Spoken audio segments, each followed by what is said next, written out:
it's just a big commotion. So I was just letting the fans just kind of relax. Like we're not here to hurt anyone. It's a basketball play, and that's what it's going to do. We're going to continue to make basketball plays, and it's going to be physical, is what we're trained to do. But that was my biggest thing, was just kind of be a fan. Yes, cheer for your team. That's okay. But at the same time, this is our job. I'm not going to hurt E-Dub, and she knows that. I'm actually checking to make sure she's okay. So I don't like the instigating. It doesn't help our game. It doesn't grow our game. So that's what I was telling people, just to kind of relax. Like, it's okay. The Las Vegas Aces were supposed to win their third straight title, but they're falling apart faster than a cheap lawn chair. 3 straight losses? Check. A defense that gives up points like a leaky faucet? Check. And somehow, Aya Wilson is still getting MVP-level praise through it all. Big check. While everyone keeps calling her the queen of basketball, there's another player out there breaking records, dominating the league, and leading her team to perfection. Spoiler, it's not Aya Wilson. And this is a problem is that, in general, when it comes to WNBA talk, you cannot say that A'ja Wilson's not the best player in the world when she's not. Nafisa Collier is on a 7-0 Minnesota Lynx team and is averaging 26.3 points and 8.3 rebounds per game, and she's doing it on 51% from the field and 40%. The Las Vegas Aces have lost 3 games in a row for the first time since 2019. 3 straight losses.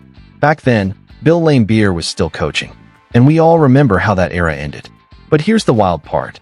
Despite this rough start, despite their shaky record that would make even the most loyal fan uneasy, Aya Wilson is still getting praised like she's carrying the entire league on her back.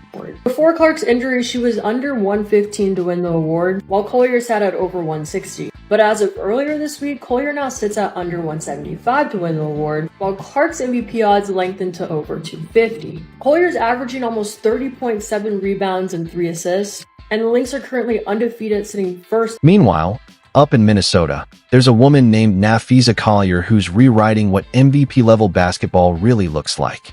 And the difference? It's so sharp, you'd need sunglasses just to look at it. Let's talk numbers, because numbers don't lie, even when the narrative does. Aya Wilson is averaging 22.8 points and 10.5 rebounds per game. Solid, sure. Good enough to keep her name trending. But here's what those numbers aren't doing.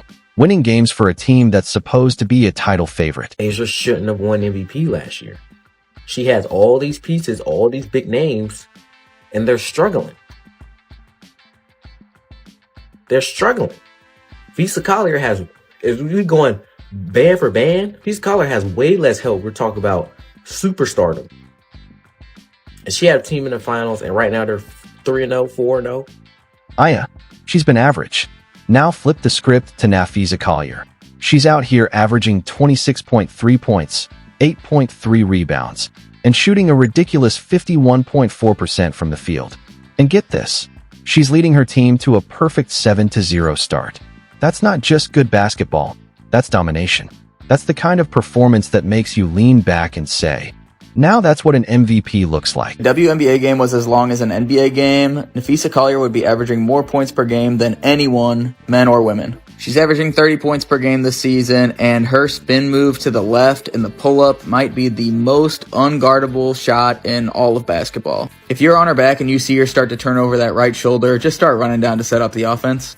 And if she gets a head of steam going to the basket, she can put on the brakes or blow by you to scoop to the rim. She can score pretty much any way she wants as long as she's in the paint. She's even got the little Dirk fadeaway. Dog. Oh, and she's shooting 54% from 3. After winning Defensive Player of the Year last season, it looks like she's got her sights set on MVP. If you're enjoying this, please subscribe. The Las Vegas Aces 2025 season has been a lesson in unmet expectations.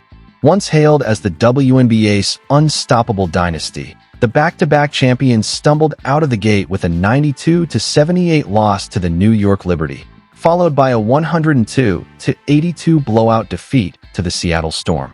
Their defensive rating dropped from 97.7 in 2023 to 99.6. A decline head coach Becky Hammon openly blamed on a lack of old-school accountability. Despite the chaos, Aya Wilson, the Aces star forward and reigning MVP, continues to dominate headlines, earning praise and admiration. Meanwhile, Nafisa Collier, Minnesota Lynx's transcendent talent, is quietly putting up 26.3 points and 8.3 rebounds per game while leading her team to a perfect 7-0 start. The Aces' struggles aren't just bad luck. there is systemic unraveling. Candace Parker's sudden retirement in April 2024 gutted the team's depth, forcing Wilson, Kelsey Plum, and Jackie Young to carry unsustainable loads. Parker's absence left a leadership and versatility void, leading to a reactive roster shakeup, trading Plum to the Sparks and bringing in Jewel Lloyd. The result? A bench so weak that even Wilson's 31-point explosion against New York couldn't hide the team's struggles. The Las Vegas Aces are 4-2 on the season. She is averaging 23, 10.5 rebounds, 4.2 assists, and a lot of steals on 47% from the field and 26% from three. So Fia is shooting 4% better from the field, 20% better from three. Am I right in saying that? Yeah, 20% better from three. And she is also not statistically as good a defender, but she's a better defender. She's still averaging a crazy amount of stocks, but she is the better defender because she's more versatile. She defends better on the perimeter. She's not as good a shot blocker, which AJ Wilson is, but she actually guards people. AJ Wilson just chills under the basket. And in terms of getting in passing lanes, they're very similar. So, Fia is the best player in the world. But here's where it gets really spicy. The Vegas golden child, Aya Wilson, is soaking up all the media attention, all the highlight reels, and all the "she's so amazing" chatter, while Nafisa Collier is quietly becoming the betting favorite for MVP at 170 odds.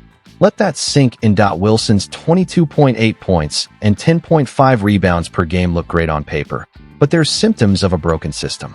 The Aces' defense, once their crown jewel, now gives up 10 three-pointers per game, the second worst in the league, in their historic 28-point collapse to Chicago in 2022. Wilson's 20 points and 18 rebounds meant nothing as the Sky tore apart the Aces' defense with poor transition discipline.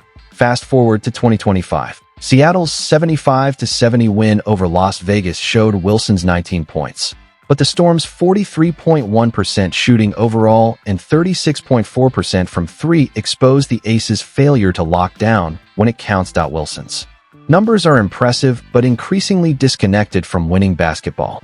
Odds makers, the experts who predict outcomes based on real performance, have Collier as the clear favorite, while Wilson is at plus 700 odds. That's not even close. Both are great players, but one is clearly outperforming the other.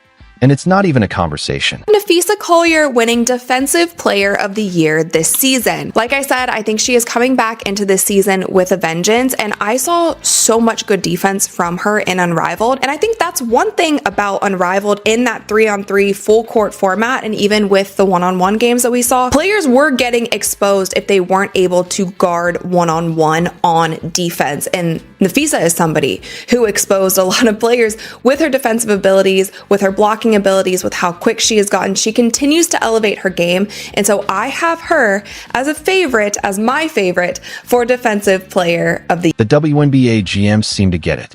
In their annual survey, 67% picked Nafisa Collier as the MVP favorite. Aya Wilson got 25% and Kelsey Plum 8%. When the people who build teams and make personnel decisions are saying Collier is the clear choice, maybe it's time to listen. Let's talk about what Collier did to start this season. 34 points in the opener against Dallas. Not just a good game, a statement. The kind of night that makes opposing coaches wake up in cold sweats. Then she followed it up with 23 points against the Sparks. Her 57 points in 2 games were the most by a Lynx player since Maya Moore dropped 67 to start the 2014 season, and guess what?